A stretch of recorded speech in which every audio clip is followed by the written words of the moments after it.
জাহান্নামীদেরকে প্রশ্ন করা হবে, জাহান্নামে আসছে কেন? বলবে দুইটা কারণে, আমরা নামাজ পড়ি নাই আর এতিম মিসকিনকে খাইতে দেই নাই। নাউজুবিল্লাহ, বলেন নাউজুবিল্লাহ। এতিম মিসকিনকে খেতে দিবেন, মেহমানদের দাওয়াত দিবেন, বেশি করে খাওয়াবেন। শুধু নিজেই অন্যের বাড়িতে গিয়ে খাবেন না, মানুষকেও দাওয়াত দিয়ে খাওয়াবেন। তাহলে মহব্বত বাড়বে। কি বাড়বে? মহব্বত বাড়বে। আর একটা কি?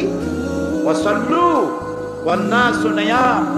আর নামাজ পড়তে দাঁড়াও ওই সময় যখন মানুষেরা সব ঘুমায়া যায়। কোন সময়? রাতে। রাতের কোন অংশে? অর্ধে, এরপরে অথবা তৃতীয় অংশে। এই সময় নামাজটা কেন? কারণ আল্লাহর কাছে, মানুষের কাছে, সব মুমিনের কাছে সব থেকে প্রিয়তম কে? সবাইকে বলতে হবে কে?